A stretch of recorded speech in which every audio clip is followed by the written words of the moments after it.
The whispers followed Rosalie Easton through the crowded street of Hillsborough, New Mexico territory, like a shadow that refused to be shaken.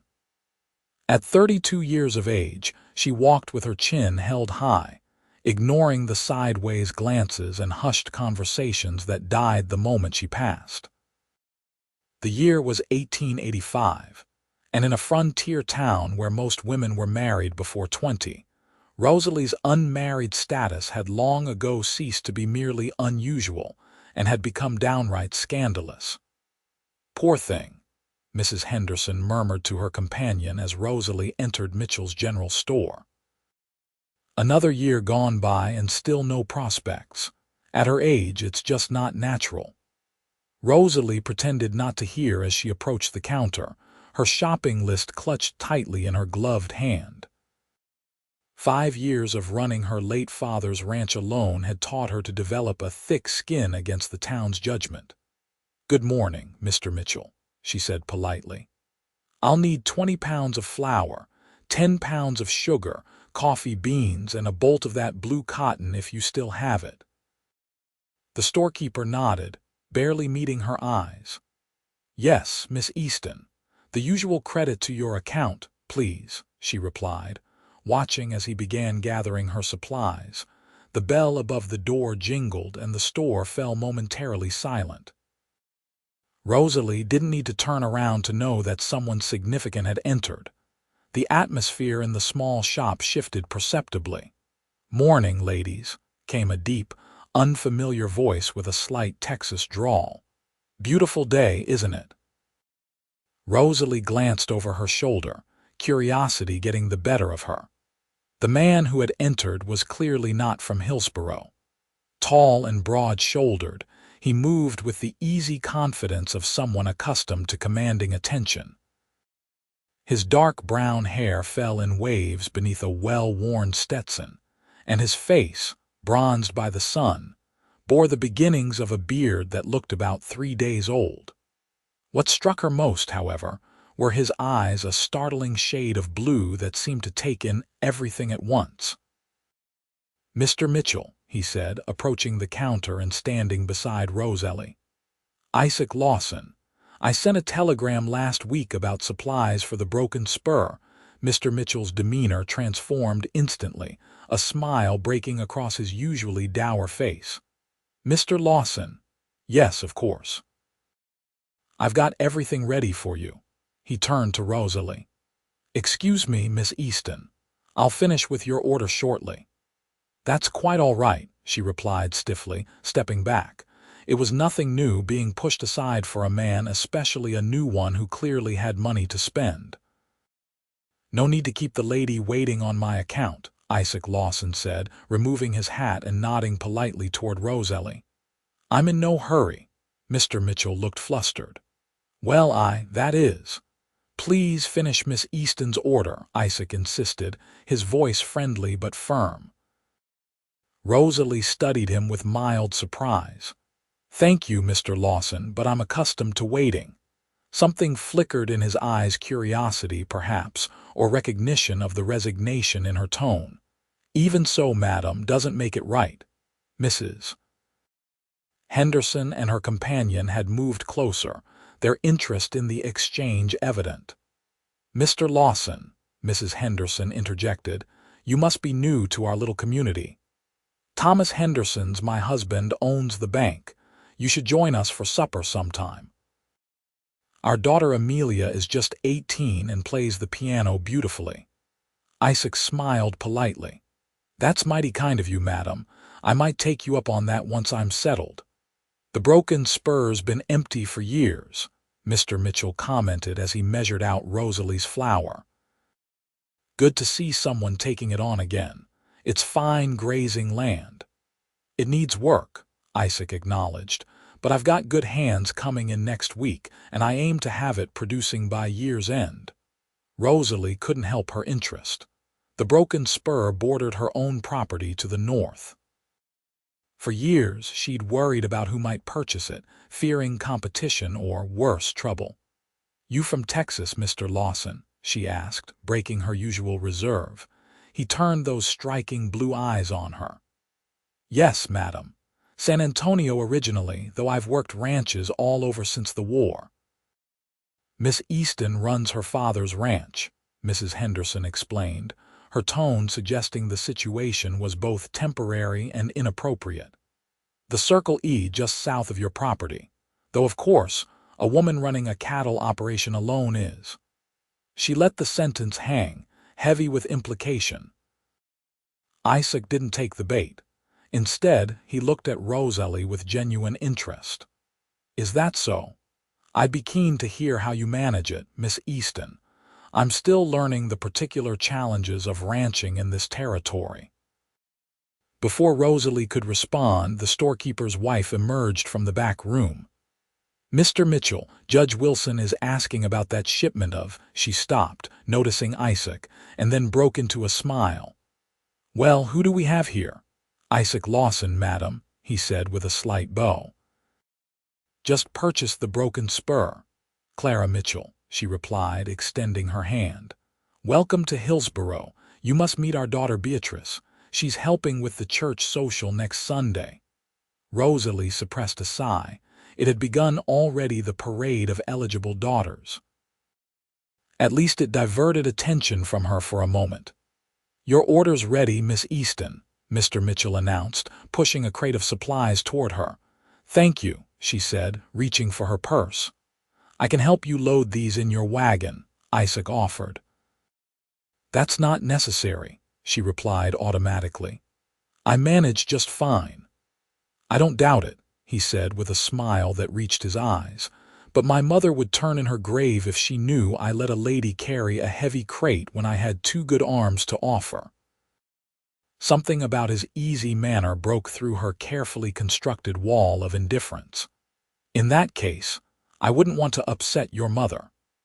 As they stepped outside, Rosalie was acutely aware of Mrs. Henderson and Mrs. Mitchell watching through the window. No doubt by evening, the entire town would be speculating about her brief interaction with the handsome newcomer.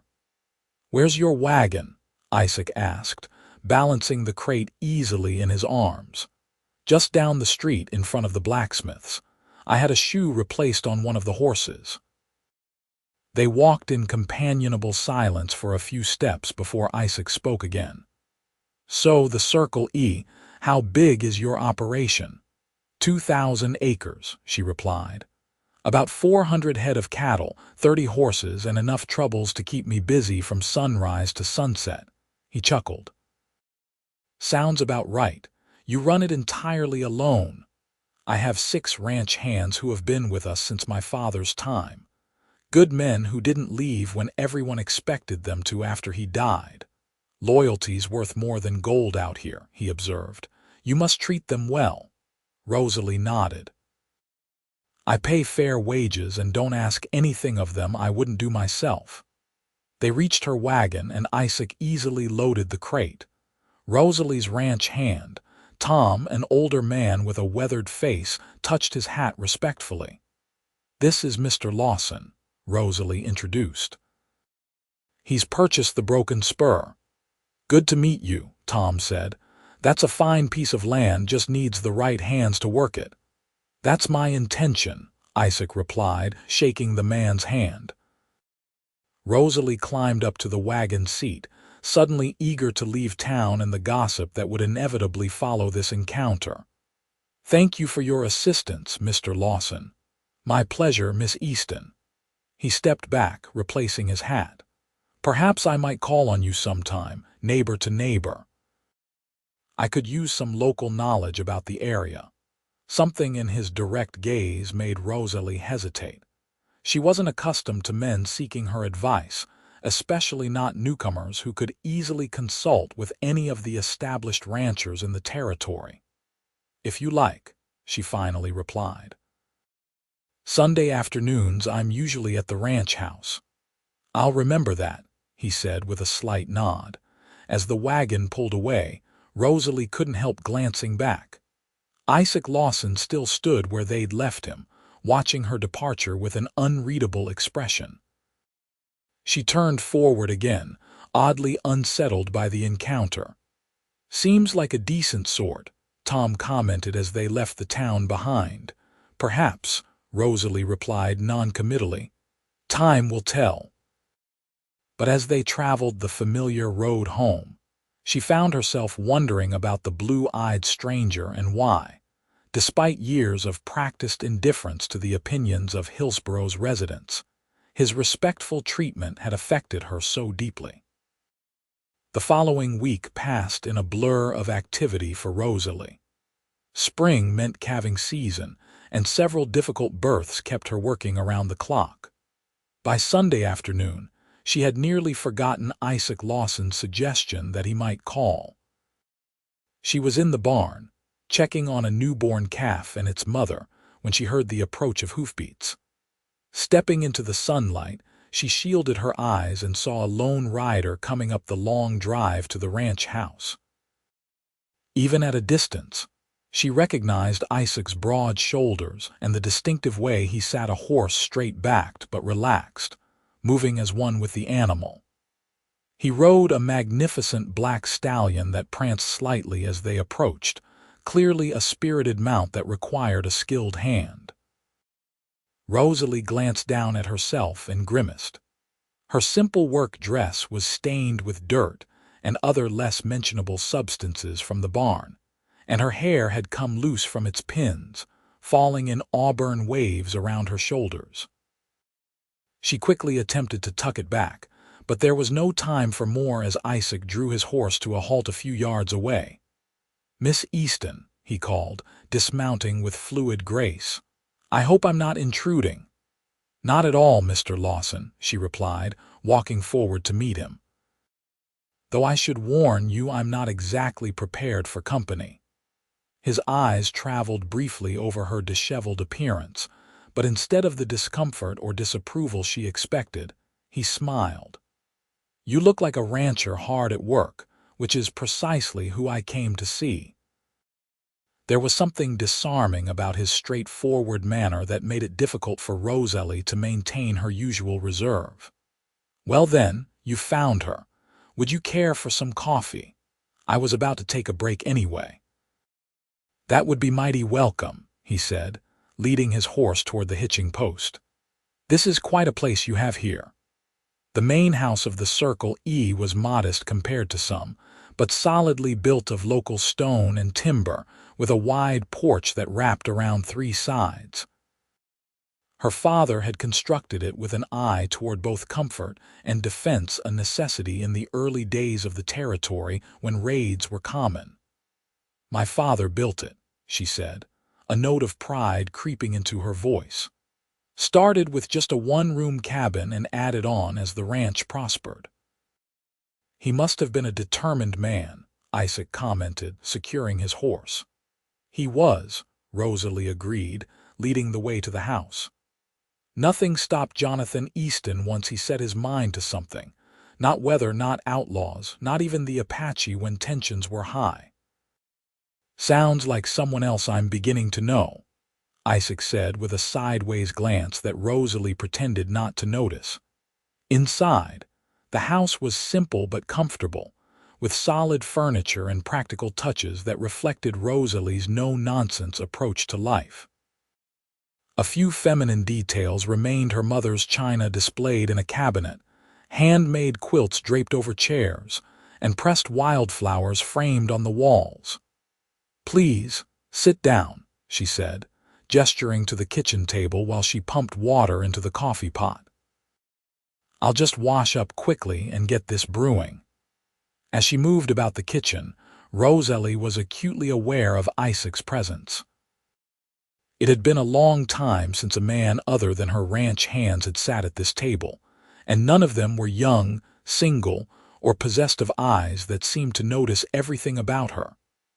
"How are you finding the broken spur?" she asked, setting the pot on the stove and lighting the fire beneath it. "Making progress, slowly but surely," he replied, removing his hat and placing it on the table beside him.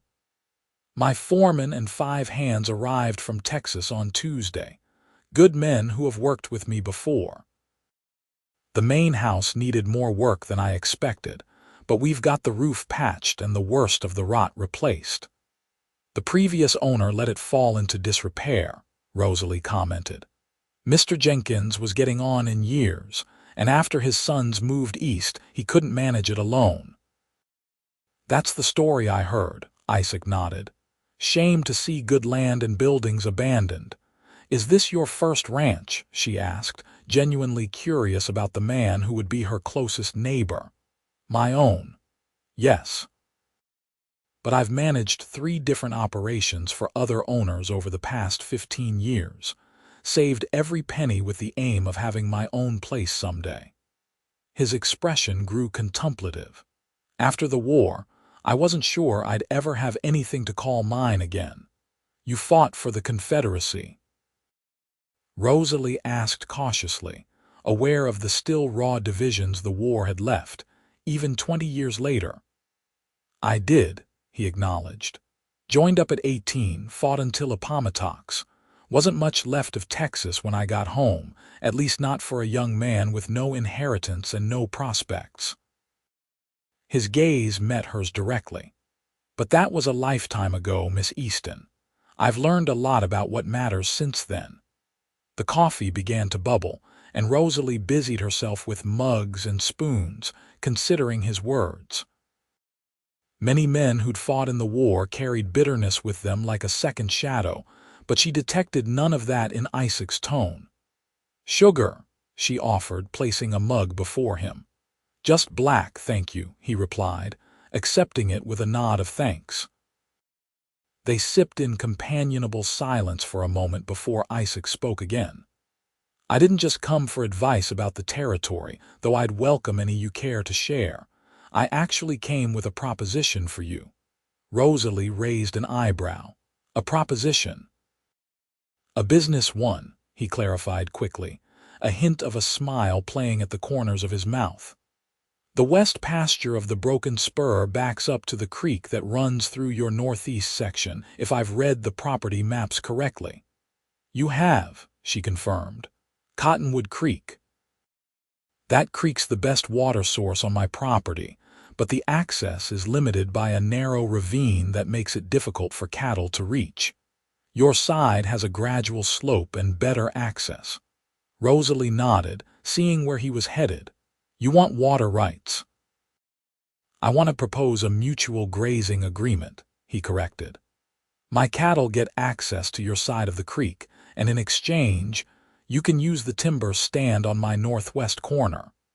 I noticed your southern pastures are mostly open, without much shelter for the herd during storms. She was surprised not by the offer itself, which was reasonable, but by the fact that he'd clearly studied both properties carefully and thought about what might benefit her operation, not just his own. That's a thoughtful proposal, she admitted. Most newcomers would have started by trying to buy me out, assuming a woman couldn't possibly want to continue ranching alone. Isaac's expression turned serious.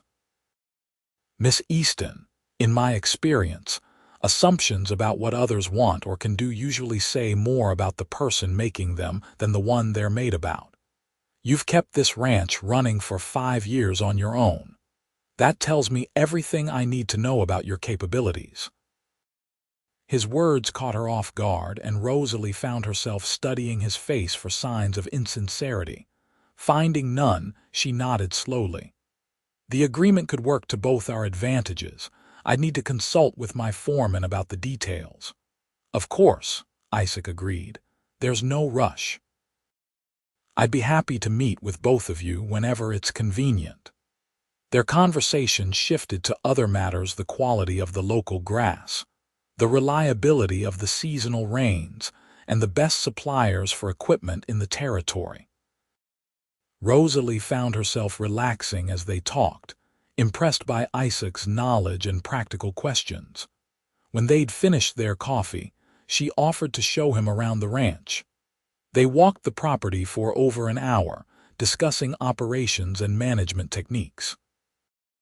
Isaac listened attentively to her explanations, occasionally offering observations or asking insightful questions that revealed his experience. As they returned to the house, the sun was beginning to set, casting long shadows across the yard.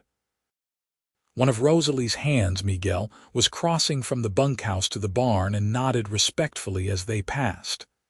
"Your men seem loyal," Isaac commented after Miguel had gone. "They are," Rosalie confirmed. "They stayed when everyone said they'd leave, and they've never treated me with anything but respect, even when I was learning and made mistakes." "A rare thing," Isaac observed. "Good men are hard to find in this business." They reached his horse and Isaac checked the cinch before turning to face her. "Thank you for your hospitality, Miss Easton, and for sharing your knowledge." "You're welcome, Mr. Lawson. I'll consider your proposal and let you know my decision." He nodded, replacing his hat. "I look forward to it." He mounted his horse with easy grace, then paused, looking down at her. "Would you object if I called again, neighbor to neighbor?" There was something in his expression, a mixture of respect and interest that Rosalie found herself responding to despite her better judgment. "I wouldn't object," she replied, her voice softer than she intended. "Then I bid you good evening, Miss Easton," he said with a slight tip of his hat. "Until next time." As she watched him ride away, Rosalie was surprised to find herself already anticipating his return. It had been a long time since she'd enjoyed conversation with someone who seemed to value her mind and experience, who didn't look at her with pity or judgment. With a small shake of her head, she turned back toward the house. One pleasant afternoon didn't change the realities of her life or the attitudes of Hillsborough's residents. But as she prepared for the evening ahead, she couldn't quite suppress a small smile at the memory of those blue eyes looking at her with genuine respect.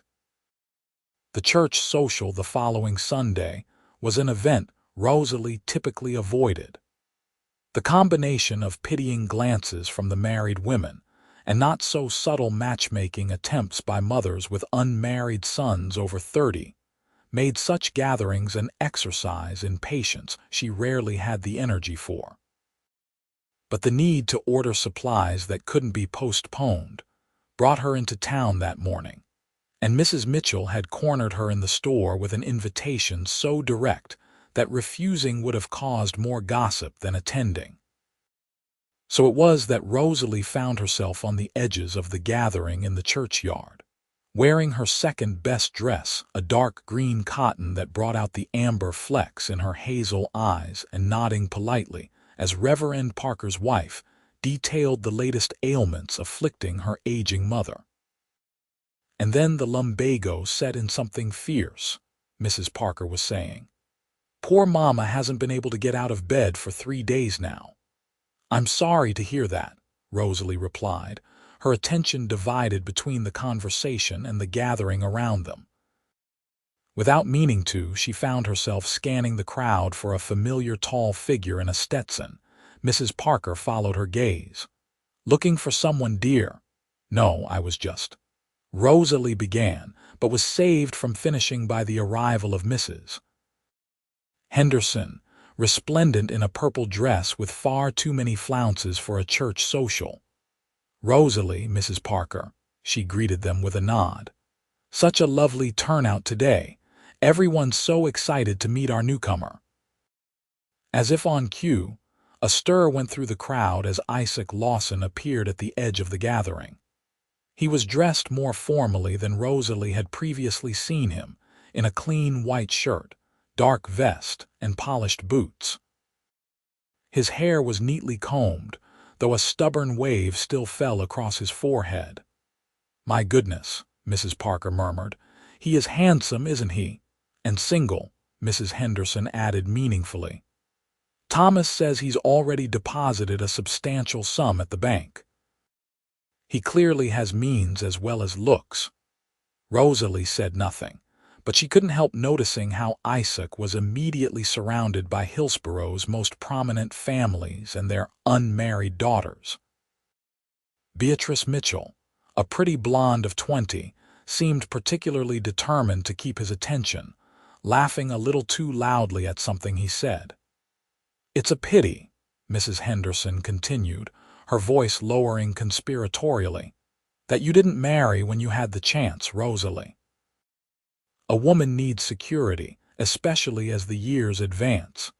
The comment stung, despite Rosalie's attempts to armor herself against such remarks. "I have security, Mrs. Henderson. The Circle E provides quite well for my needs." "Yes, but for how long?" "A woman alone can't possibly manage, Miss Easton," a familiar deep voice interrupted. "I was hoping I might find you here today." Rosalie turned to find Isaac standing before their small group, hat in hand, a warm smile on his face. The two older women fell silent, their expressions a mixture of surprise and speculation. "Mr. Lawson," Rosalie greeted him, inexplicably relieved by his presence. "How nice to see you again. Have you met Mrs. Parker and Mrs. Henderson?" "I've had the pleasure of meeting Mrs. Henderson," he replied politely before turning to the minister's wife. "But not Mrs. Parker. It's a pleasure, madam." After a brief exchange of pleasantries, Mrs. Henderson looked meaningfully between Isaac and Rosalie. "How do you two know each other already?" "Miss Easton has been kind enough to share her expertise about ranching in the territory," Isaac explained. "As my closest neighbor, her insights have been invaluable." "Is that so?" Mrs. Parker's eyebrows rose slightly. "How unusual." "Not at all," Isaac countered smoothly. "Miss Easton runs one of the most efficient operations I've seen. I'd be a fool not to learn from her experience." The women exchanged glances, clearly uncertain how to respond to this praise of Rosalie's ranching abilities, a subject usually met with veiled disapproval rather than admiration. Sensing their discomfort, Isaac turned to Rosalie. "I was hoping I might have a word with you about that grazing agreement we discussed. Would you mind walking with me for a moment?" "Of course," Rosalie agreed, not missing the speculative looks from both women as Isaac offered his arm. As they moved away from the gathering toward the shade of a large cottonwood, Rosalie felt dozens of eyes following their progress. "You realize you've just become the center of the town's gossip," she said quietly. Isaac chuckled. "I had that honor from the moment I rode into Hillsborough. Small towns are all the same that way. Still, being seen with me won't help your reputation. I'm considered." She searched for the right word, somewhat unconventional. "Because you run your own ranch," he stopped beneath the tree, turning to face her, "or because you haven't married?" "Both," she admitted. "In Hillsborough, a woman my age should be someone's wife, preferably with half a dozen children by now." Isaac studied her face. "And is that what you want?" The directness of the question took her by surprise. No one has asked me that in a very long time." She looked away, watching the social continue at a distance. "When I was younger, perhaps. But after my father died and I took over the ranch, it seemed the choice was made for me. No respectable man in these parts wants a wife who can break a horse and argue cattle prices." "Then the men in these parts are fools," Isaac said, his voice so low and certain that Rosalie's eyes snapped back to his. For a moment neither spoke, and Rosalie was acutely aware of how close they stood, sheltered by the tree from the curious gazes of the townsfolk. There was something in Isaac's expression and intensity, a focus that made her pulse quicken. "Mr. Lawson," she began, uncertain what she wanted to say. "Isaac," he corrected gently. "Please." "Isaac," she repeated, the name feeling strangely intimate. "I think you should know that I have no intention of selling the Circle E, regardless of what arrangement we come to about grazing rights. That ranch is my home and my livelihood." He looked puzzled for a moment, then understanding dawned. "You think I'm trying to court you to get your land?" Put so bluntly, it sounded absurd, and Rosalie felt a flush creep up her neck. "It wouldn't be the first time someone's tried such a strategy," she said defensively. To her surprise, Isaac laughed, a warm, genuine sound that made her lips twitch despite her embarrassment. Rosalie Easton, he said, shaking his head. I have more than enough land and troubles of my own without adding yours to the mix. If I'm seeking your company, it's for entirely different reasons. Before she could ask what those reasons might be, they were interrupted by the ringing of the church bell, signaling the start of the potluck dinner. Around them, people began moving toward the long tables set up in the churchyard. We should join the others, Rosalie said, suddenly aware of how their absence might be remarked upon. Isaac nodded, offering his arm once more. We should, but perhaps we might continue this conversation another time. I still owe you a proper response regarding your concerns about me. There was a teasing light in his eyes that made Rosalie smile despite herself. I think that might be necessary, she agreed, placing her hand on his arm. As they rejoined the gathering, Rosalie was conscious of the curious stares and whispers that followed them. But for once, she found she didn't mind the attention quite so much. The dinner proceeded as such events always did, with abundant food, long-winded blessings, and constant chatter. Rosalie found herself seated between Isaac and old Mr. Crawford, who was hard of hearing and spoke little. Across from them sat the Henderson family, including their daughter Amelia, who watched Isaac with undisguised interest throughout the meal. Mr. Lawson, Mrs. Henderson said as they finished their food, Amelia was just saying how much she'd love to see your ranch sometime. Perhaps you could host a gathering when you're properly settled in. Before Isaac could respond, Judge Wilson joined the conversation from farther down the table. Better yet, Lawson, you should consider our Founders' Day celebration next month. Perfect opportunity to integrate yourself into the community.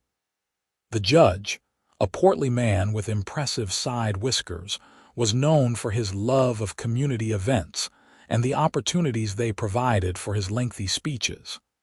That sounds interesting, Isaac replied diplomatically.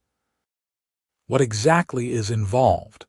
As the judge launched into a detailed explanation of Hillsborough's Founders' Day traditions, Rosalie felt Isaac's hand brush against hers beneath the table, a brief, warm contact that might have been accidental but somehow didn't feel that way. Miss Easton, Mrs. Wilson called from beside her husband. Perhaps you could help Mr. Lawson prepare for the celebrations. You're always so organized with these things. Rosalie doubted that was the real reason for the suggestion. More likely, Mrs. Wilson had noticed their closeness and was fishing for gossip, but she nodded politely. If Mr. Lawson needs any assistance, I'd be happy to help.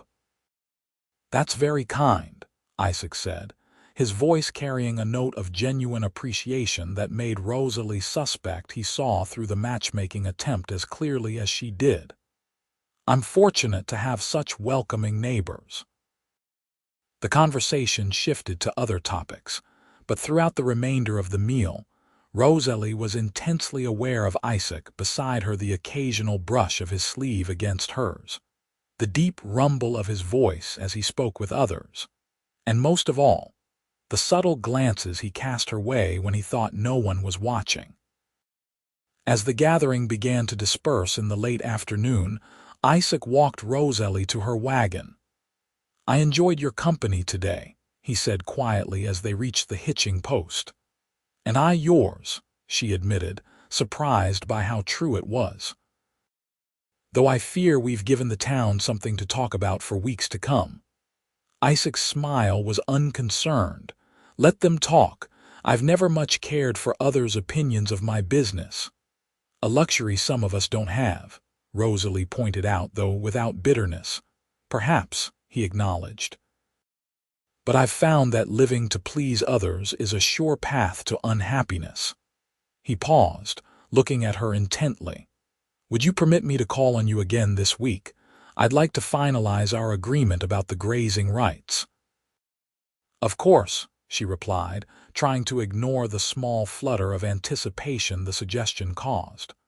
Wednesday afternoon would suit me if that's convenient for you." "Wednesday it is," he agreed, helping her up to the wagon seat with strong, steady hands. "Until then, Miss Easton."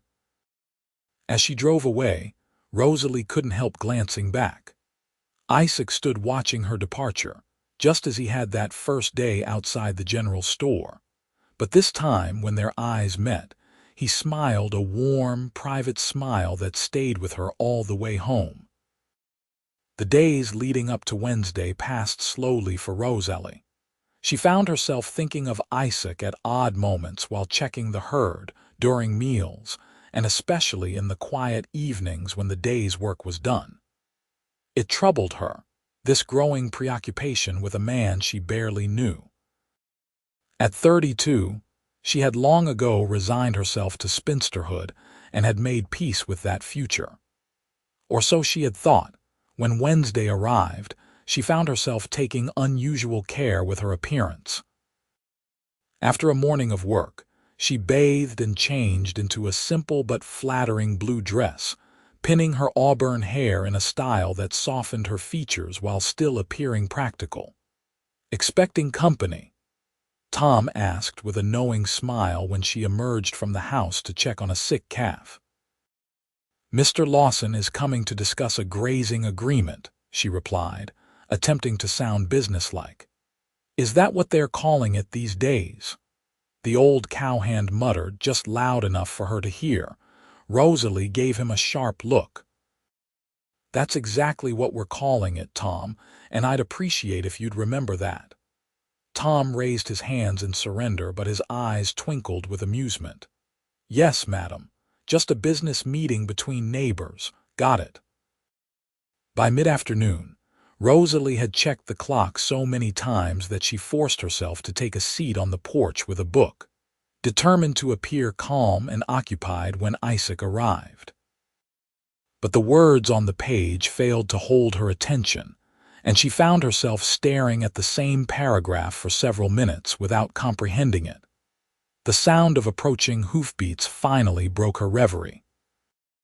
Looking up, she saw Isaac riding toward the house, his black stallion moving at an easy lope. As before, she was struck by how naturally he sat a horse, moving as one with the powerful animal beneath him. Rosalie set her book aside and stood as he approached, willing her pulse to slow to a more reasonable pace. "Afternoon, Miss Easton," Isaac called as he dismounted, tying his horse to the hitching post. "Mr. Lawson," she replied with a nod. "Right on time."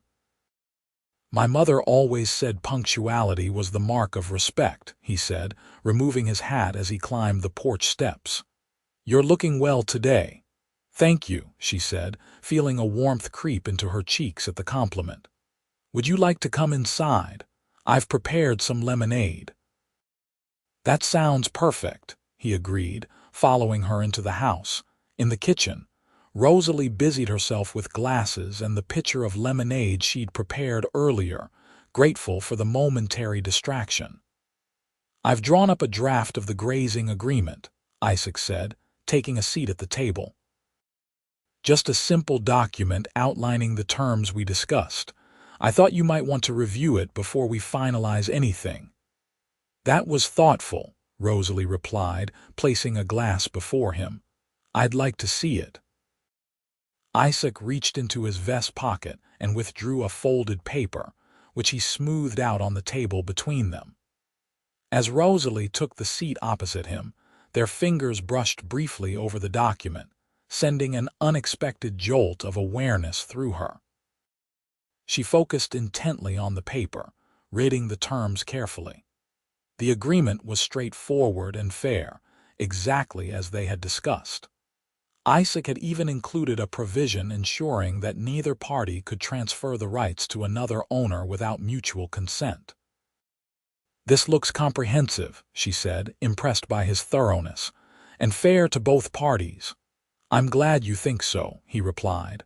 "I believe in starting business relationships on solid ground." "As do I," Rosalie agreed, looking up to meet his gaze. "Though I must admit, Not many men in these parts would consider a business relationship with a female rancher. Isaac held her gaze steadily. Their loss, then. I judge people by their actions and abilities, not by expectations others might have of them. There was something in his direct manner that consistently caught Rosalie off guard, an honesty that seemed to cut through the layers of pretense she was accustomed to from others. "You're different from most men I've met, Isaac Lawson," she said before she could think better of it. A slow smile spread across his face. "I'll take that as a compliment." "It was intended as one," she confirmed, returning his smile with a small one of her own. For a moment, they simply looked at each other across the table, the agreement momentarily forgotten. Then Isaac cleared his throat slightly. "There was another matter I wanted to discuss with you," he said, his tone shifting to something more careful. "Oh," Rosalie raised an eyebrow, curious. "The Founders' Day celebration Judge Wilson mentioned," he continued. "I understand it's quite an important event in Hillsborough." "It is," she agreed. "The entire town participates. There's a parade, a dance, all sorts of festivities." "Do you attend the dance?" he asked, watching her reaction closely. Rosalie hesitated. "I usually make an appearance at the festivities, but I rarely stay for the dancing. It's—" She searched for the right words, "not particularly comfortable to sit on the sidelines while others enjoy themselves." "Then perhaps this year could be different," Isaac suggested, his blue eyes intent on hers. "Would you consider attending the dance with me, Rosalie?" The question hung in the air between them, weightier than it might have seemed to an outsider. Rosalie knew that to be seen at the dance with Isaac would be a public statement of sorts, one that would fuel gossip and speculation throughout the town. "Are you certain that's wise?" she asked carefully. "You're new to Hillsborough, still establishing yourself. Being associated with the town spinster might not be the best beginning." Isaac's expression hardened slightly. "I don't much care for that word, and I care even less for what others might think of my choices. I'm asking because I enjoy your company and would like to spend the evening with you." His directness was both refreshing and slightly alarming. Rosalie wasn't accustomed to men who spoke their minds so plainly, especially regarding matters of preference or attraction. "In that case," she said slowly, "I would be pleased to accompany you to the dance." The smile that broke across Isaac's face was like sunshine after rain, bright and warming. "You've made me a happy man, Rosalie Easton." She couldn't help but smile in return, caught up in the simple joy of his reaction. "It's just a dance, Isaac." "Perhaps," he agreed, though something in his expression suggested he considered it more significant. "But it's a start." "A start to what?" she dared to ask. Isaac reached across the table and with a gentleness that belied his strength took her hand in his. "To whatever might grow between us, if you're willing to see where it leads." Rosalie looked down at their joined hands, his large and sun-darkened, her smaller but equally work-roughened. They were the hands of people who built things, who survived through their own efforts in a harsh land. There was something right about the way they fit together. "I'm not sure I remember how to do this," she admitted softly. "It's been a very long time since I considered possibilities." "Then we'll take it slowly," he assured her, his thumb brushing lightly over her knuckles. "One step at a time." She nodded, unable to find words for the mixture of hope and trepidation that filled her. After so many years of independence, the idea of allowing someone else into her life, into her heart, was both exhilarating and terrifying. "I should probably sign this agreement," she said after a moment, gently withdrawing her hand and reaching for the pen on the table. Isaac smiled at her practical shift in focus. "Yes, I suppose we should make it official." As they both signed the document, Rosalie felt as though they were marking more than a simple grazing agreement. Something had changed between them in the past few minutes. A door had opened to possibilities she had long ago stopped considering. When Isaac left an hour later, after they had discussed ranch business and shared stories over a second glass of lemonade, Rosalie stood on the porch watching him ride away with a curious lightness in her chest. For the first time in years, she found herself looking forward not just to the next day's work, but to what the future might hold. The day of the Founders' Day celebration arrived with perfect late spring weather, clear skies, a gentle breeze, and sunshine that warmed without scorching. Hillsborough had transformed itself overnight, with bunting and flags decorating the main street, food stalls set up in the town square, and a temporary wooden platform erected for the dancing that would take place that evening. Rosalie had spent more time preparing for the day than she cared to admit. Her best dress, a deep burgundy affair that she had ordered from a catalog 3 years earlier, and worn only twice, had been pressed and aired. She had even splurged on a new ribbon for her hair and a dab of rose water behind her ears. As she drove her wagon into town, accompanied by Tom, who would enjoy the festivities while she attended the dance, Rosalie felt a flutter of nerves that she hadn't experienced in years. In the weeks since Isaac had asked her to accompany him, they had seen each other several times, always under the guise of discussing ranch business, but increasingly spending time simply enjoying each other's company. Each meeting had strengthened the connection between them, but this would be their first public appearance together at a social event. "You look mighty fine today, Miss Easton," Tom commented as they approached the outskirts of town. "Don't think I've seen that dress before." "Thank you, Tom," she replied, trying to sound casual. It seemed appropriate for a celebration. The old cowhand chuckled. "I'm sure Mr. Lawson will appreciate the effort." Rosalie shot him a look that only made him laugh harder. "I'm simply dressing appropriately for an important town event." "Of course you are," Tom agreed, his voice heavy with amusement. "And I'm just looking forward to the apple pie contest." The town was already bustling when they arrived. Families strolled along the decorated street. Children ran playing between stalls, and the sound of a small brass band filled the air. Rosalie parked the wagon at the livery stable and walked with Tom toward the center of the festivities. Almost immediately, they encountered Mrs. Mitchell outside her husband's store. Her eyes widened slightly at the sight of Rosalie in her burgundy dress. "Rosalie, my goodness, don't you look different today?" she exclaimed, her gaze taking in everything from the new ribbon to the polished boots. "Are you participating in the celebrations?" "I am," Rosalie confirmed with a polite smile. "It's a beautiful day for it." "Indeed," Mrs. Mitchell agreed, her eyes speculative. "I understand you'll be attending the dance this evening. With Mr. Lawson, news traveled fast in Hillsborough as always." "Yes, he was kind enough to invite me." "How interesting," Mrs. Mitchell said, in a tone that suggested she found it more than merely interesting. "He seems quite taken with you." Before Rosalie could respond, Tom cleared his throat. "If you'll excuse me, Miss Easton, I think I see some of the boys from the Diamond K. I'll catch up with you later." As Tom departed, Mrs. Mitchell moved closer, lowering her voice conspiratorially. "You know, Beatrice was quite disappointed. She had hopes that Mr. Lawson might show an interest in her." "I'm sorry to hear that," Rosalie replied, though in truth she felt nothing of the sort. "Beatrice is a lovely girl. I'm sure she'll have many suitors."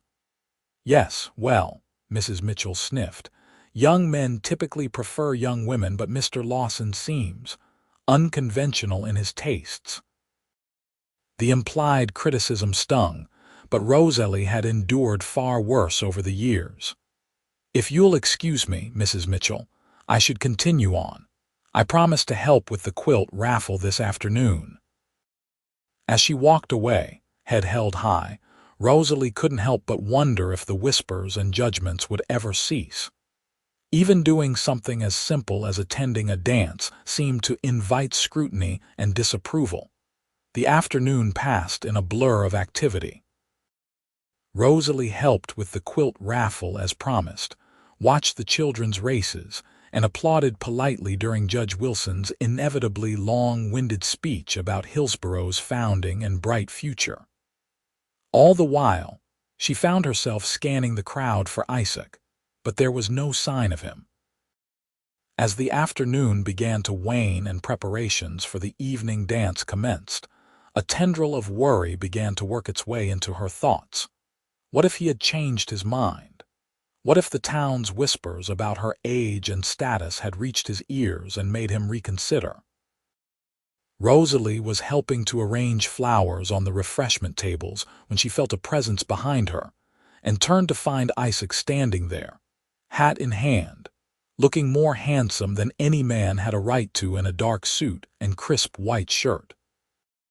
"I've been looking all over for you," he said, his eyes warming as they took in her appearance. "You look beautiful, Rosalie." Relief washed through her, followed immediately by a flush of pleasure at his admiration. "Thank you. You clean up rather well yourself." "Had to dust off my Sunday best," he admitted with a grin. "Sorry I couldn't find you earlier, got held up helping Judge Wilson with some last-minute repairs to the dance platform." "That was kind of you," she said, arranging a final bloom in the centerpiece. "Not entirely altruistic," Isaac confessed. "I planned to do quite a bit of dancing tonight, so I wanted to make sure the floor was sound." His words sent a small thrill through her. "Is that so? You should know I'm rather out of practice." "Then we'll practice together," he replied, offering his arm. "The music's about to start, shall we?" As they walked toward the dance area, Rosalie was acutely aware of the eyes following them, some curious, some disapproving, a few openly hostile. Mrs. Henderson stood with her husband and daughter, watching their approach with pinched expressions. Nearby, Beatrice Mitchell whispered something to her friends that caused them to giggle and stare. "Everyone's watching us," Rosalie murmured, suddenly self-conscious. "Let them," Isaac said simply, his hand covering hers where it rested on his arm. "I'm exactly where I want to be with exactly who I want to be with." The simple conviction in his voice steadied her, and Rosalie straightened her shoulders as they reached the edge of the dance floor. The band was just beginning to play a waltz and couples were forming around them. "May I have this dance, Miss Easton?" Isaac asked formally, his blue eyes twinkling. "You may, Mr. Lawson," she replied, allowing him to lead her onto the floor. His hand at her waist was firm but gentle, his other hand clasping hers with warm confidence. As they began to move with the music, Rosalie was surprised by how easily they fell into step together. Isaac led with subtle guidance, making her feel graceful despite her years away from dancing. "You're a natural," he commented as they turned smoothly around the floor. "Or perhaps you're simply an excellent partner," she countered, finding herself enjoying the closeness and the movement more than she had anticipated. "I'll accept that compliment," he chuckled, drawing her slightly closer as they navigated around another couple. They danced the first set without speaking much, each becoming accustomed to the other's movements, finding a rhythm together that felt increasingly natural. When the music paused between sets, Isaac guided her toward the refreshment table. "Lemonade," he offered, procuring 2 glasses. "Thank you," she replied, suddenly thirsty. As they stood slightly apart from the main crowd sipping their drinks, Judge Wilson approached with his wife. "Lawson, Miss Easton," he greeted them jovially. "Fine evening, isn't it? Seen you two cutting quite a figure on the dance floor." "Miss Easton is an excellent dancer," Isaac replied smoothly. "Indeed," the judge nodded, though his expression held a hint of speculation. "You know, Lawson, there are several eligible young ladies in attendance tonight. The Hendersons' Amelia, for one, and the Mitchells' Beatrice. fine girls from good families. The implication was clear, and Rosalie felt herself stiffening beside Isaac. But before she could react, Isaac responded with calm politeness. "I'm sure they're lovely, Judge, but I'm perfectly content with my current partner." Mrs. Wilson's eyebrows rose slightly. "But surely, Mr. Lawson, a man in your position must be thinking of establishing a family. A young wife who could give you children would be most appropriate." The comment landed like a slap, and Rosalie had to force herself not to flinch visibly. It was nothing she hadn't heard before, nothing she didn't already know at 32. Her chances of motherhood were diminishing, but to hear it stated so bluntly in Isaac's presence was mortifying. To her surprise, Isaac's expression hardened, though his voice remained level. "Mrs. Wilson, I appreciate your concern for my future, but I assure you I'm quite capable of choosing my own companions based on what matters to me, not others' expectations." The judge cleared his throat, clearly sensing the tension. "Well, no offense intended, of course, just making conversation." "Of course," Isaac agreed, though his tone suggested he understood exactly what had been intended. "If you'll excuse us, I believe the next set is beginning, and I promised Miss Easton every dance." Without waiting for a response, he guided Rosalie back toward the dance floor, his hand warm and steady at the small of her back. "You didn't have to do that," she said quietly as they took their positions for a reel. "Do what?" he asked, his expression softening as he looked at her. "Defend me. Claim all my dances. They'll only talk more now." Isaac's gaze was steady and sincere. "Rosalie, I meant every word. I'm here with you because there's nowhere else I'd rather be and no one else I'd rather be with. The rest is just noise." Before she could respond, the music began, and they were swept into the lively patterns of the dance. But his words stayed with her, warming her from within as they moved through the steps, their hands meeting and parting, their eyes finding each other across the set. As the evening progressed, they danced every dance together. Rosalie gradually relaxed, allowing herself to enjoy the music, the movement, and most of all, Isaac's company. He was attentive and charming, making her laugh with quiet observations about their fellow dancers, and telling her stories of dances he had attended in Texas. During a particularly energetic polka, they whirled past the edge of the floor where Mrs. Henderson stood with several other matrons of the town. Rosalie couldn't help overhearing a snippet of their conversation. "Ridiculous at her age," Mrs. Henderson was saying. "She must be desperate to throw herself at the first newcomer who showed interest. They say she's trying to trap him into marriage before he realizes there are younger options available," another woman added. "Too old to be starting a family now anyway," a third voice chimed in. "What man wants a wife who can't give him children?" The words cut deeper than Rosalie wanted to admit, striking at insecurities she thought she had come to terms with years ago. She faltered slightly in the dance, her smile fading.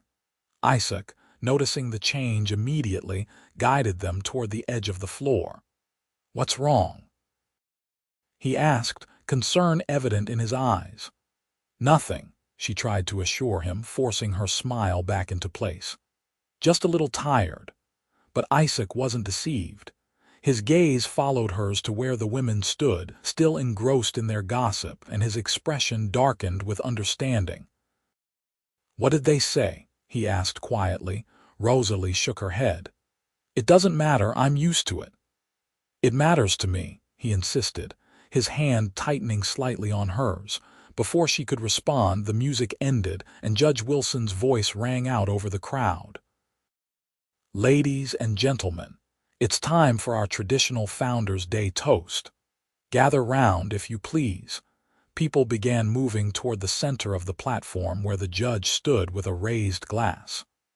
Isaac hesitated, clearly torn between joining the gathering and pursuing their conversation. "We should go," Rosalie said, nodding toward the crowd. "It's an important tradition." With visible reluctance, Isaac escorted her to join the others, though he kept her hand firmly in his, a silent statement of support.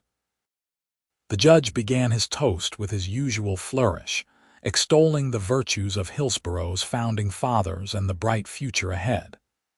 As he spoke, Rosalie was acutely aware of the whispers and glances directed their way. She had hoped that by now, after weeks of seeing her with Isaac, the town's interest might have waned. Instead, it seemed to have intensified. "And so," the judge concluded, raising his glass higher, "to Hillsborough may she continue to grow and prosper with each generation of fine families that put down roots in her soil." "To Hillsborough," the crowd echoed, raising their glasses. As people sipped their drinks, Mrs. Henderson's voice carried clearly in the momentary lull. "Speaking of putting down roots, Mr. Lawson, have you given any thought to starting a family? A successful rancher needs sons to carry on his legacy." The question, ostensibly addressed to Isaac but loud enough for many to hear, created an immediate ripple of interest. Heads turned in their direction, and Rosalie felt her cheeks warm with embarrassment at the obvious implication. Isaac stiffened beside her, his jaw tightening visibly. But before he could respond, Mr. Henderson added, "Indeed, Lawson. A man in his prime should be looking for a young, fertile wife. The broken spur is a fine spread that deserves to be passed down to the next generation." The emphasis on young and fertile was unmistakable, and Rosalie felt as though all the air had been sucked from the platform.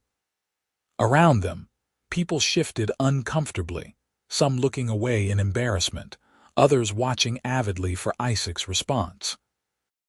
For a moment, silence hung heavy over the gathering. Then Isaac's voice, calm but carrying clearly across the crowd, broke it. "Mr. Henderson, I appreciate your concern for my future, but I believe a man's choice of companion should be based on far more important qualities than youth or presumed fertility." He turned slightly, facing more of the gathered townspeople, his expression serious. "In fact, I've found wisdom, strength, and character to be far more attractive traits that often come with experience and, yes, a few more years of life." Rosalie stood frozen beside him, hardly daring to breathe as he continued. "I've had the privilege of getting to know Miss Easton over these past weeks," Isaac said, his voice warming as he glanced at her. "What I've discovered is a woman of extraordinary courage, intelligence, and grace. Someone who built a successful ranch through her own hard work when many men would have failed. Someone who faces judgment and gossip with dignity every day, yet still treats others with kindness." His gaze returned to the crowd, sweeping over the now silent gathering. "If that makes her too old in your estimation, then I must respectfully disagree. In fact, I consider myself fortunate that she's willing to spend time in my company at all." The silence that followed was profound. Rosalie felt as though the entire world had narrowed to this moment, to the man standing tall beside her, defending her worth in front of everyone who had ever whispered behind her back. Then, unexpectedly, old Tom stepped forward from where he had been standing at the edge of the crowd. "Well said, Mr. Lawson. Miss Easton is worth 10 of any flighty young thing, if you ask me. Been proud to work for her these 5 years, and never regretted it for a moment." His support broke the tension, and several others murmured agreement, mostly the working men of the town who had dealt with Rosalie in business and found her fair and capable. Judge Wilson, clearly sensing the need to move past the awkward moment, cleared his throat loudly. "Well, let's have the band strike up again, shall we? The night is still young." As the music began once more and people gradually dispersed to resume dancing or conversation, Isaac turned to Rosalie, his expression concerned. I hope I didn't overstep. I just couldn't listen to that nonsense anymore." Rosalie looked up at him, her eyes bright with unshed tears. "No one has ever defended me like that before," she said softly. "Thank you." His face softened, and he reached up to gently brush a stray lock of hair from her cheek. "I meant every word, Rosalie, every single word." The tenderness in his touch and voice made her heart beat faster. "Would you mind very much if we left the dance early?" she asked. "I find I'd prefer some quieter company." "Nothing would please me more," Isaac replied, offering his arm once again. As they made their way off the platform and through the crowd, Rosalie was aware of the stares following them, but for once she didn't care. The opinion that mattered most to her in that moment belonged to the man walking beside her, whose defense of her had been more precious than he could possibly know. They retrieved Rosalie's wagon from the livery stable, and Isaac insisted on driving her home, tying his horse to the back. The night was clear and cool, with a brilliant canopy of stars spreading above them as they left the lights of town behind. "I'm sorry your first Founder's Day ended this way," Rosalie said as they traveled the familiar road to the Circle E. "It's usually a pleasant celebration." Isaac glanced at her, his profile strong in the moonlight. "Don't apologize. I'm not sorry at all. In fact, I'm glad it happened." "Glad?" she asked, surprised. "Yes," he confirmed, his hands steady on the reins. "Because now everything's out in the open. No more whispers behind our backs. They know exactly where I stand." Rosalie considered his words. There was something liberating in having the unspoken finally spoken, in having the judgments she had endured for years finally challenged publicly. "Where exactly do you stand, Isaac?" she asked quietly, gathering her courage to ask the question that had been growing in her mind these past weeks. He slowed the wagon, turning to face her more fully. In the silver light of the moon, his expression was more serious than she had ever seen it. "I stand with you, Rosalie Easton," he said simply. "If you'll have me." The directness of his answer took her breath away. "Isaac, we've known each other such a short time." "Sometimes a short time is enough to know what matters," he replied. "I don't need years to recognize a woman I admire, respect, and find myself thinking about from sunrise to sunset." His words warmed her from within, but caution born of years of disappointment made her hesitate. "The town will never accept it. They'll say I trapped you, or that you settled for less than you deserve." "Let them talk," Isaac said with quiet intensity. "I stopped caring about others' opinions of my life choices a long time ago. The only opinion that matters to me now is yours." He set the reins down and took both her hands in his. "Rosalie, I'm not asking you for promises tonight. I'm just asking if you might consider the possibility of us, of a future together." The vulnerability in his expression touched something deep within her. For all his strength and confidence, Isaac was laying his heart bare, taking a risk that few men would. I've been alone a long time," she said softly. "I'm not sure I remember how to be anything else." "You wouldn't be anything else," he assured her, his thumbs tracing gentle circles on her palms. "You'd still be the strong, independent woman who runs the Circle E. You just have a partner who admires that strength, not despite your independence, but because of it." His understanding of what truly mattered to her, her identity beyond being simply someone's wife, moved Rosalie deeply. It was as if he saw her more clearly than anyone ever had. "I would consider it," she whispered, her voice catching slightly. "I already am." The smile that illuminated his face was like dawn breaking. Without a word, he leaned forward, his intention clear. Rosalie met him halfway, her eyes fluttering closed as their lips met in a kiss that was gentle yet filled with promise, a perfect balance of tenderness and passion that made her heart soar. When they finally parted, Isaac rested his forehead against hers for a moment, both of them breathing a little faster than before. "I've been wanting to do that since the first day I saw you in Mitchell's store," he admitted with a smile in his voice. "Have you now?" she asked, surprised by the teasing note that had entered her own tone. "Absolutely," he confirmed, straightening to look into her eyes. "You stood there with your chin up, ignoring everyone's whispers, and I thought to myself, now there's a woman with spirit." Rosalie laughed softly. "And here I thought I was being ignored in favor of a wealthy new customer."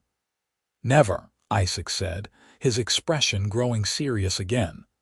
"I noticed you immediately. How could I not?" His sincerity was humbling, and Rosalie found herself at a loss for words. Instead, she leaned forward and kissed him again, briefly but with all the emotion she couldn't express aloud. When they resumed their journey, Isaac kept one arm around her waist, and Rosalie allowed herself to lean slightly against his solid warmth. The night air was cool, but she felt warmed from within by a hope she had long ago abandoned. As the lights of the Circle E appeared in the distance, Rosalie thought about the path that had led her here, the years of struggle and loneliness, the hardships and disappointments, and now, unexpectedly, this new beginning. Whatever might come of it, she was grateful for the chance to discover what might grow between them. And if the town of Hillsborough thought she was too old for such a chance at happiness, well, Isaac had made his opinion on that matter perfectly clear in front of everyone. For the first time in years, Rosalie allowed herself to imagine a future different from the one she had resigned herself to, a future that included partnership, companionship, and yes, love. It was both terrifying and exhilarating, like standing on the edge of a vast, unexplored territory. But as Isaac's arm tightened slightly around her waist, she realized it was a territory she was finally ready to explore, not alone, but with someone who valued her exactly as she was. The weeks that followed Founder's Day brought significant changes to Rosalie's carefully ordered life. Isaac became a regular visitor at the Circle E, initially under the guise of implementing their grazing agreement, but increasingly simply to spend time in her company. They rode the boundaries of their adjoining properties together, shared meals, and talked late into the evening on her porch, watching the stars emerge. Word of Isaac's public defense of Rosalie had spread throughout the county, altering the way people treated them both. Some, like the Hendersons and Mitchells, maintained a cool distance, clearly disapproving of the developing relationship. Others, particularly those who had business dealings with Rosalie over the years, seemed to take their cue from Isaac's obvious respect for her, treating her with newfound consideration.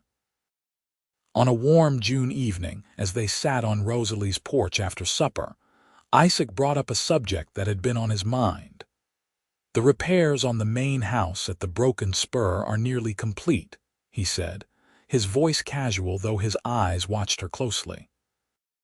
"I was thinking of hosting a small gathering next weekend, sort of a housewarming." Rosalie looked up from the mending in her lap.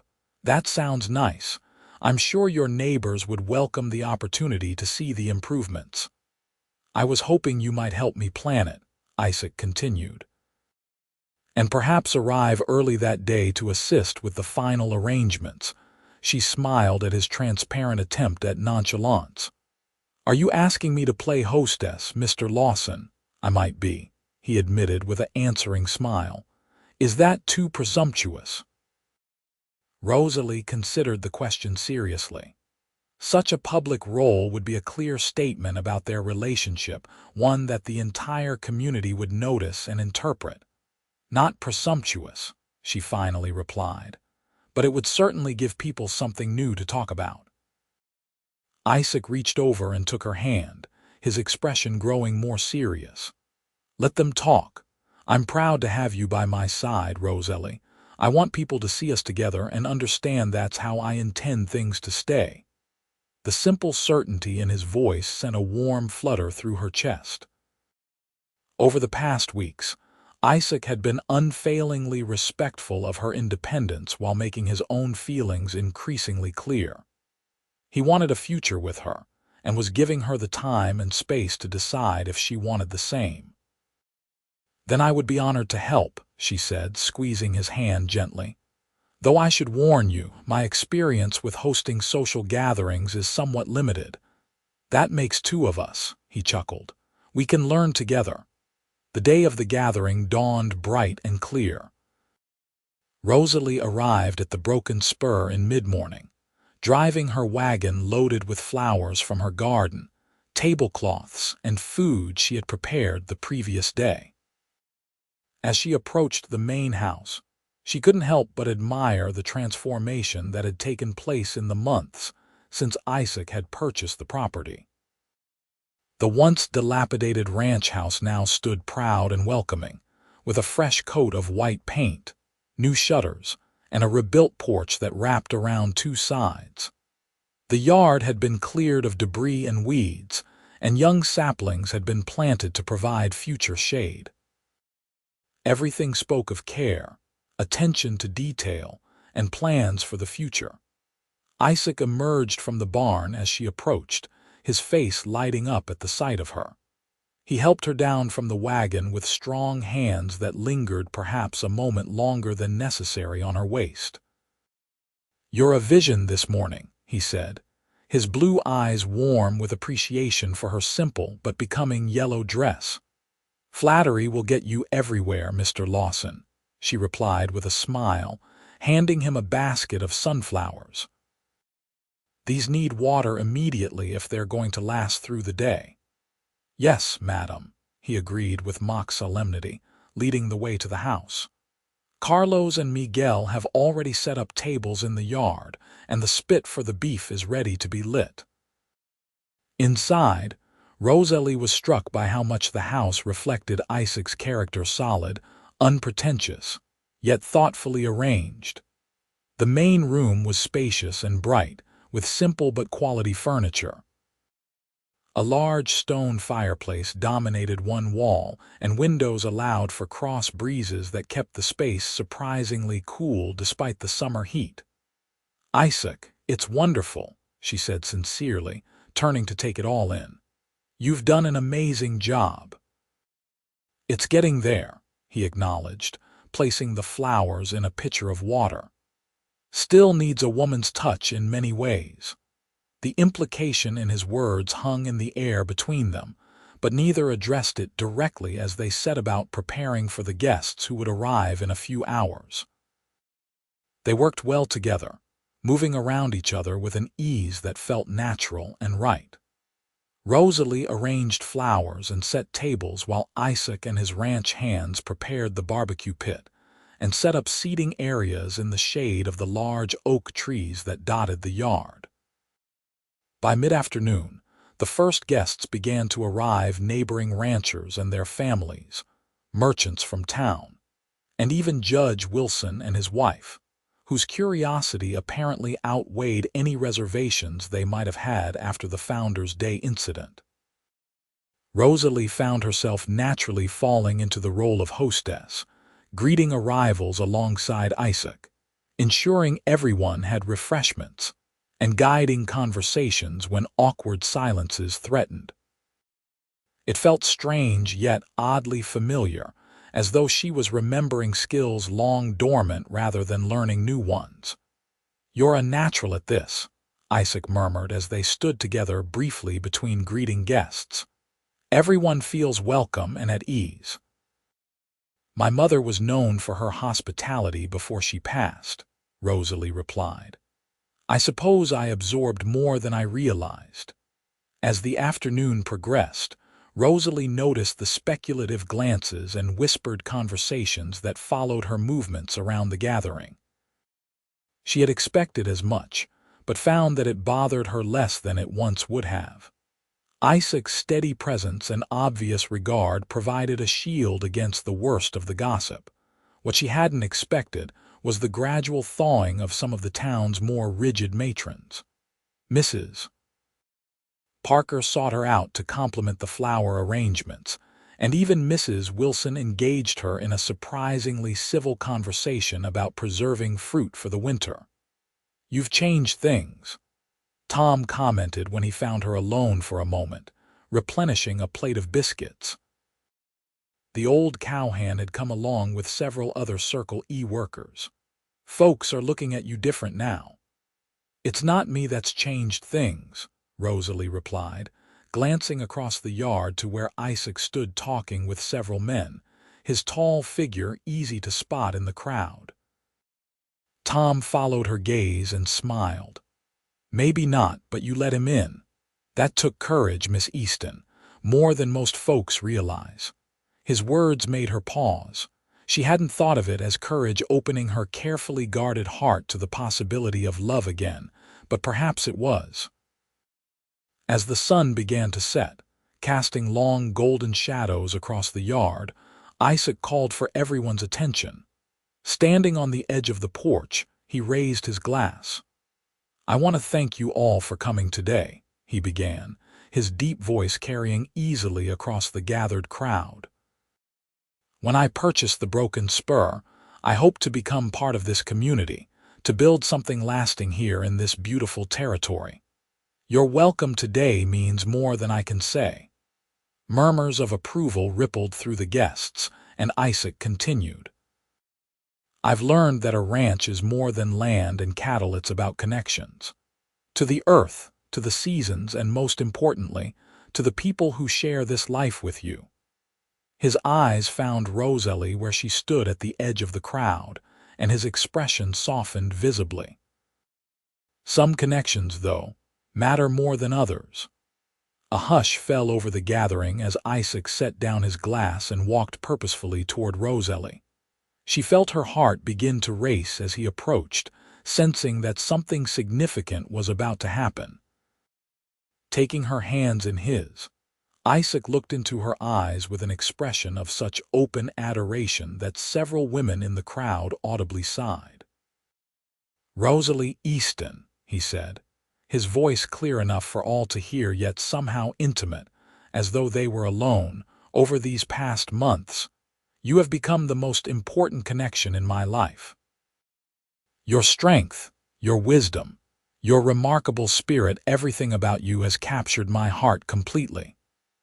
A collective intake of breath from the onlookers told Rosalie they understood what was happening even before Isaac slowly knelt before her, still holding her hands in his. "I know this might seem sudden to some," he continued, his gaze never leaving hers, "but when you find what you've been looking for your whole life, only a fool would wait to claim it. Rosalie, would you do me the extraordinary honor of becoming my wife?" Time seemed to stop as Rosalie looked down at Isaac's earnest face. In his eyes, she saw everything she had ever wanted, but had convinced herself she would never have: love, respect, partnership, a future filled with possibility. Around them, the crowd waited in breathless silence. Rosalie was dimly aware of Mrs. Henderson's pinched expression, of Beatrice Mitchell's wide eyes, of Tom's broad grin, but they all faded to insignificance compared to the man kneeling before her. "Yes," she said, her voice soft but steady. "Yes, Isaac Lawson, I will marry you." A cheer went up from the ranch hands and many of the guests as Isaac rose to his feet, and with unexpected grace, gathered Rosalie into his arms and kissed her soundly before the entire assembly. When they finally parted, both slightly breathless and smiling, Judge Wilson stepped forward, raising his glass high. "To Mr. Lawson and the future Mrs. Lawson," he declared, his earlier reservations apparently forgotten in the romance of the moment. "May their union be blessed with happiness and prosperity." "Hear, hear," came the response from most of the gathering, though Rosalie noticed a few tight smiles and abstentions among those who had been most vocal about her age and status, as glasses were raised and congratulations offered. Mrs. Henderson made her way to Rosalie's side, her expression carefully composed. "Well, Miss Easton," she said in a low voice, "it seems you've managed quite a coup. A handsome, wealthy man willing to overlook your mature years. You must be very pleased with yourself." Before Rosalie could respond, Isaac's hand settled firmly on her waist, his presence solid and reassuring beside her. "Mrs. Henderson," he said, his tone polite but with an edge of steel beneath it, "I consider myself the fortunate one in this arrangement. Rosalie has consented to share her life with me, despite knowing full well the challenges we may face from those who lack the wisdom to see beyond conventional expectations." Mrs. Henderson's face flushed at the barely veiled rebuke. "I merely meant to offer my congratulations," she said stiffly. "And we thank you for them," Isaac replied smoothly. "Now, if you'll excuse us, I believe Judge Wilson is hoping to discuss the details of the ceremony with us." As they moved away, Rosalie squeezed Isaac's arm gratefully. "You don't always have to defend me, you know. I've been handling the Mrs. Hendersons of the world for years." "I know you have," he acknowledged, his expression softening as he looked down at her. "And you've done it with remarkable grace. But you're not alone anymore, Rosalie. From now on, we face things together, the good and the bad." The simple promise, so earnestly delivered, filled her heart to overflowing. For someone who had stood alone for so long, the prospect of true partnership was the most precious gift imaginable. As the celebration continued around them, with music starting up and couples beginning to dance in the yard, Rosalie and Isaac found a quiet moment together on the porch steps. "Are you sure about this?" she asked softly, a last whisper of doubt making itself heard. "You could have any woman in the territory, Isaac. Someone younger, someone who could give you more years, more children." Isaac took her face gently between his hands, his expression serious. "Rosalie, listen to me. I don't want any woman. I want you with your experience, your strength, your beautiful heart that's seen hardship but still knows how to love. As for children—" He hesitated, then continued more softly, "If they come, they'll be a blessing. If not, we'll still have a full and joyful life together. Either way, I'll count myself the most fortunate man in New Mexico territory." His words dispelled the last of her doubts, and Rosalie leaned forward to kiss him, a gesture of acceptance, gratitude, and love that needed no further explanation. Later, as twilight deepened into evening and lanterns cast a warm glow over the yard, Rosalie stood with Isaac's arm around her waist, watching their guests enjoy the music and fellowship. The scene before her, this house, these people, this man represented a future she had long ago stopped hoping for. "What are you thinking?" Isaac asked, noticing her contemplative expression. Rosalie smiled up at him, her heart fuller than she could ever remember it being.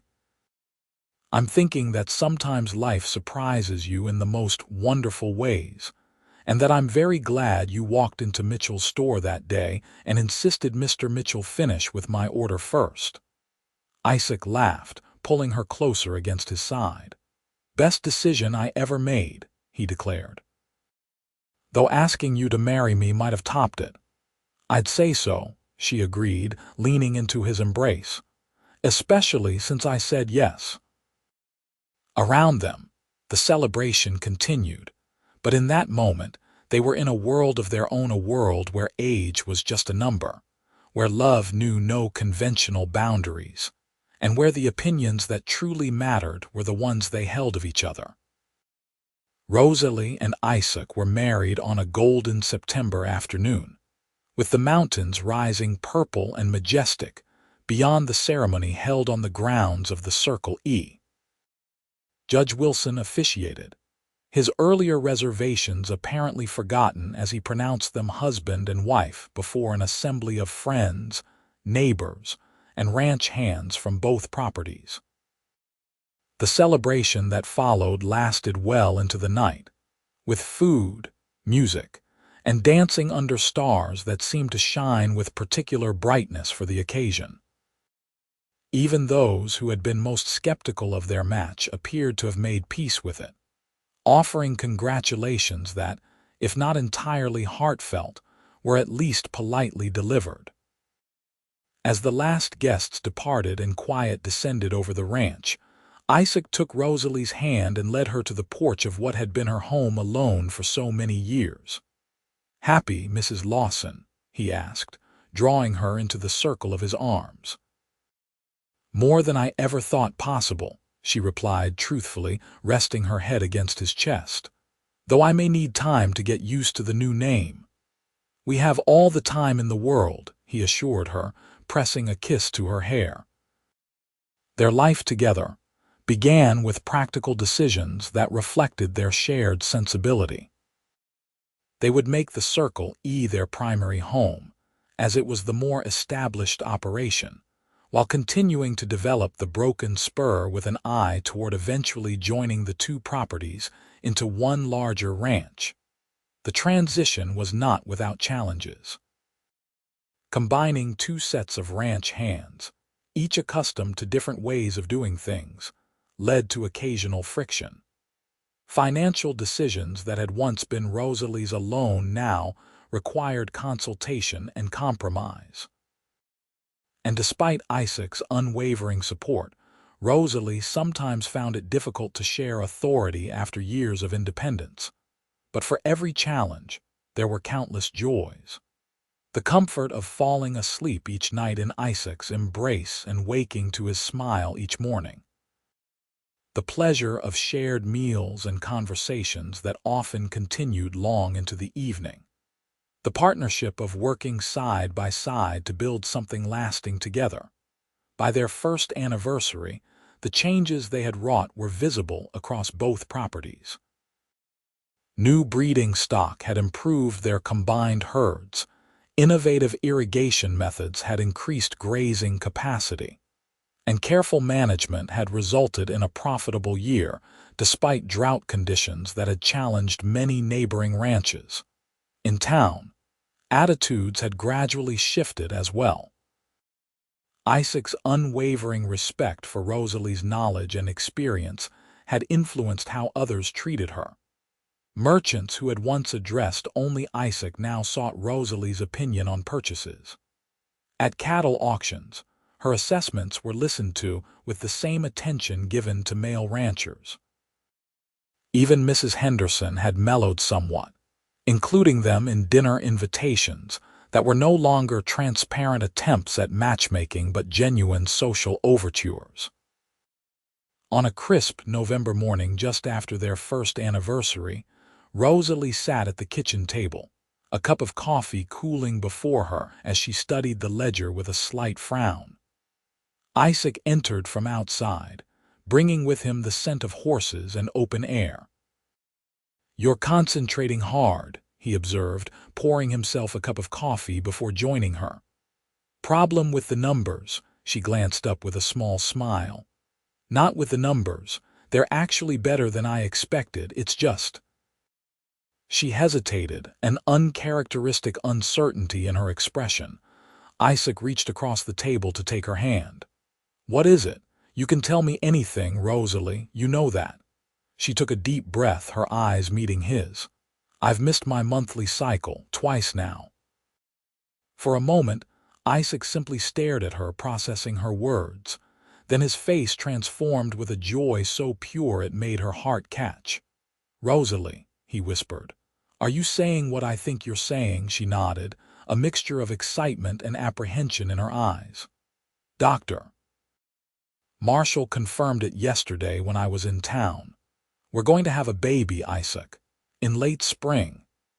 In an instant, he was around the table, lifting her from her chair and into an embrace so tender yet exuberant that it brought tears to her eyes. "A baby," he repeated, his voice filled with wonder. "Our baby." When he finally set her back on her feet, his hands remained gentle on her waist and his eyes searched her face. "But how are you feeling about this? I know you had concerns about your age and having children." Rosalie placed her hand over his heart, touched by his immediate concern for her feelings. "I'm happy, Isaac, truly. A bit frightened I'll be 34 when the baby comes, which is later than most women begin their families. But mostly, I'm grateful for this chance I never thought I'd have." The months that followed were filled with preparations and anticipation. Isaac insisted on hiring additional help for the ranch so that Rosalie could rest more, though she continued to oversee operations from the house when her growing condition made riding impractical. They converted a small room adjacent to their bedroom into a nursery, with Isaac spending evenings crafting a cradle from oak salvaged from the original broken spur barn. Word of their expected child spread through Hillsborough with the usual small-town efficiency, eliciting a range of reactions. Most were genuinely pleased for them, offering congratulations and advice. A few expressed poorly concealed surprise that Rosalie had conceived at her advanced age comments that Isaac met with such frigid politeness that they were rarely repeated in his presence. Dr. Marshall, the territory's only physician, visited regularly to check on Rosalie's progress. "Everything looks excellent, Mrs. Lawson," he assured her during a check-up in her 7th month. "You're healthier than many younger women I attend. Still, given this is your first child and you're over 30, I'd advise extra rest in these final weeks." Isaac took the doctor's advice perhaps more seriously than Rosalie would have liked, watching over her with loving but occasionally stifling attentiveness. She bore his concern with good humor most days, understanding it came from love. "I'm pregnant, not made of glass," she reminded him one evening as he insisted on carrying a basket of mending she had been about to lift. "Indulge me," he replied with a smile that still made her heart flutter after more than a year of marriage. "It gives me something to do besides worry." The baby arrived on a perfect May morning, after a night of labor that tested Rosalie's endurance but never her determination. Isaac remained by her side throughout, his steady presence giving her strength when her own began to flag. "It's a boy," Dr. Marshall announced as the newborn's lusty cry filled the bedroom. "A fine, healthy son." When the tiny bundle was placed in Rosalie's arms, she looked down at the perfect face of their child with a love so overwhelming it brought tears to her eyes. Isaac sat beside her on the bed, one arm around her shoulders, the other gently touching their son's dark hair. "He's beautiful," Isaac whispered, his voice thick with emotion, "just like his mother." "Jonathan," Rosalie said softly, looking up at her husband, "after my father, if you agree." "Jonathan Lawson," Isaac repeated, testing the name. "It's perfect, a strong name for a strong boy." News of Jonathan's birth spread quickly through the community. Visitors began arriving the very next day, bearing gifts and good wishes. Even Mrs. Henderson appeared, a handmade blanket in her arms and genuine warmth in her congratulations. "He's a fine boy," she said, peering at the sleeping infant in his cradle. "You must be very proud." "We are," Rosalie agreed, exchanging a glance with Isaac that contained all their shared joy and gratitude. As Mrs. Henderson was leaving, she paused at the door. "I owe you an apology, Rosalie," she said, her usual brisk manner softened by something like regret. "I was wrong about many things and unkind in how I expressed them. Your happiness proves that." The admission, so unexpected, left Rosalie momentarily speechless. "Thank you, Agnes," she finally replied, using the woman's first name for perhaps the first time. "That means a great deal to me." In the weeks and months that followed, Rosalie and Isaac settled into their new roles as parents with the same practical approach they brought to ranching. Jonathan proved to be a good-natured baby, with his father's blue eyes and a tuft of dark hair that hinted at Rosalie's auburn shade in certain lights. They adapted their routines to accommodate his needs, with Isaac taking on more of the daily ranch management while Rosalie focused on their son and the household. But as Jonathan grew stronger and Rosalie regained her strength, she gradually resumed more of her previous responsibilities, often carrying the baby with her in a sling as she oversaw operations from horseback. By Jonathan's first birthday, life had found a new rhythm, one that incorporated the joys and challenges of parenthood into the partnership Rosalie and Isaac had built. The celebration they held for their son brought together friends and neighbors from across the county, many of whom commented on how the combined Lawson ranches were becoming one of the most successful operations in the territory. That evening, after all the guests had departed and Jonathan had been put to bed, Rosalie and Isaac sat together on the porch swing, enjoying the peaceful end to a joyful day. "Did you ever imagine this?" Isaac asked, his arm around her shoulders as they swayed gently in the cool evening air. "When you were running the Circle E alone, did you ever picture this life?" Rosalie leaned into his embrace, considering the question. "No," she admitted softly. "I had convinced myself that certain dreams were no longer possible for me: marriage, children, the kind of partnership we have. I thought my age had put those possibilities out of reach." Isaac pressed a kiss to her temple. "I'm grateful every day that I was stubborn enough to disagree with that assessment." She laughed softly, turning to look up at him. "As am I. You know, when you defended me at the Founders' Day dance, standing up to everyone who thought I was too old to be worthy of your attention, that was the moment I knew I was falling in love with you." "Really?" he asked, genuine surprise in his voice. "I thought I'd made a spectacle of us both and ruined any chance I might have had." "Just the opposite," she assured him. "It showed me that you truly saw me when so many others simply saw categories: spinster, aging woman, unmarriageable." "I saw the most remarkable woman I'd ever met," Isaac said simply. "Still do, every day." As twilight deepened around them and the first stars appeared in the vast New Mexico sky, Rosalie reflected on the journey that had brought them to this moment. From that first meeting in Mitchell's store to the full, rich life they now shared, it had all begun because one man had looked beyond conventions and expectations to see the person she truly was. "I love you, Isaac Lawson," she said softly, "for giving me this second chance at happiness when I thought that door was closed." "And I love you, Rosalie Lawson," he replied, his voice warm with certainty, "for proving that the best things in life come to those with the wisdom to recognize them, regardless of when they appear." As they sat together in the gathering darkness, the sounds of their sleeping child occasionally drifting through the open window behind them, Rosalie felt a contentment so complete it seemed to fill every corner of her being. Life had surprised her in the most wonderful way, giving her not just the love she had stopped hoping for, but a family, a partnership, and a future brighter than she had ever dared to imagine.